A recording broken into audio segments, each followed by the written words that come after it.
Right, so now it's time they've my election connection, to call it this. And let's have a look at some of those latest updates. Right, the GB News People poll taken from the GB News audience said that Labour, 47% of them are supporting Labour. So that's our poll, that's our viewers, that's what they're thinking. Let's have a listen to what Keir Starmer said after he heard about the election announcement. Most importantly of all, we do all this with a new spirit of service. Country first, party second. A rejection of the gesture politics you will see in this campaign, I have no doubt, from the Tories and the SNP. I'm well aware of the cynicism people hold towards politicians at the moment.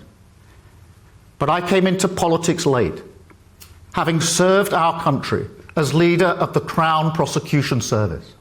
And I helped the police service in Northern Ireland to gain the consent of all communities.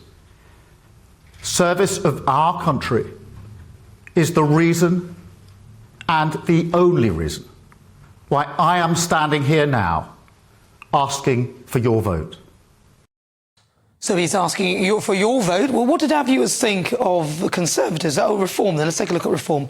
So 12% of the GB News in our People poll, 12% of them were in support of Reform. Let's have a listen to Richard Tice and his thoughts. Everybody feels worse off after 14 years of Tory failure.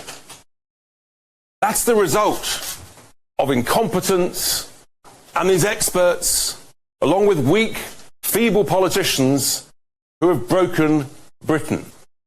And sadly, that failure of the establishment and the experts manifests itself in the great scandals that we hear about. Richard Tice of Reform Party. So next up, the Conservative Party. Let's take a look at them. Our viewers thought 20%. They had 20% support in our People's poll. So effectively, they're in second place. Labour, 27% ahead. Have a listen to Rishi Sunak. On the 5th of July, either Keir Starmer or I will be Prime Minister. And he has shown time and time again that he will take the easy way out and do anything to get power. If he was happy to abandon all the promises that he made to become Labour leader once he got the job, how can you know that he wouldn't do exactly the same thing if he were to become Prime Minister? We Conservatives have got a clear plan, with bold action, to secure our future.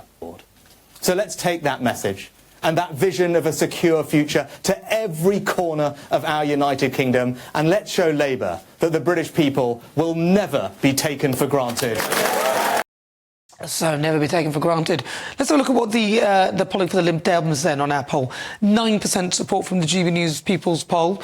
That is what they said. Now, by the way, this poll was taken after the announcement for the election. Let's have a listen to Ed Davey.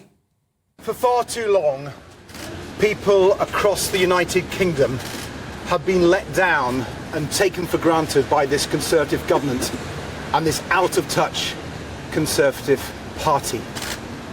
But with this election, we have the chance to win the change our country so desperately needs. And finally, let's take a look at the Greens. What were the thoughts of the Greens? Well, 8%, so they were not far behind the Liberal Democrats. Again, this poll was taken after the announcement for the election. Let's hear what the Greens had to say. We all know politics is broken and change is desperately needed. We're sick of politicians who don't say what they mean, who make decisions for their own careers, their donors or their party leaders. We need politicians who listen and work for us, our futures, our children and grandchildren. The Conservatives are on track for an historic loss at the next election, and we all know there's no chance of them getting elected here in Bristol Central. My first vote will make sure we get them out of government, but your vote can do so much more than that.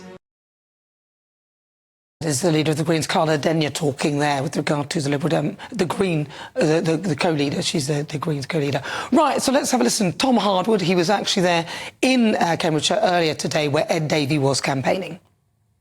We're here in South Cambridgeshire, a vital target for the Liberal Democrats. While they haven't been hitting the major headlines with a national campaign, the Liberal Democrats do tend to dig in specific areas and fight a highly targeted battle.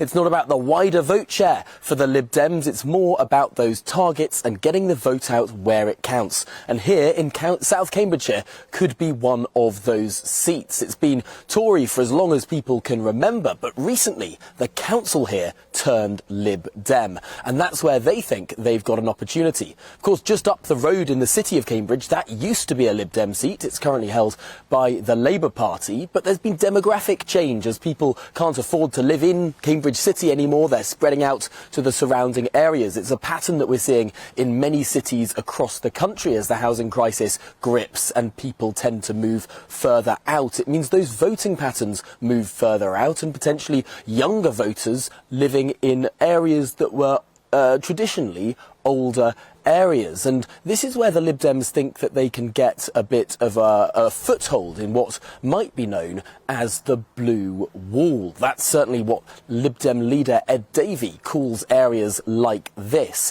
And what's interesting here is that this is a new constituency. South Cambridgeshire, as it was in 2019, is being divided in two, partly because there's been much population growth in this area. The current Tory MP for this seat has gone to the top half of the seat, leaving the bottom half of the seat, the south portion of this seat, without an incumbent MP. And that's another big advantage for the Lib Dems. They think they can win here.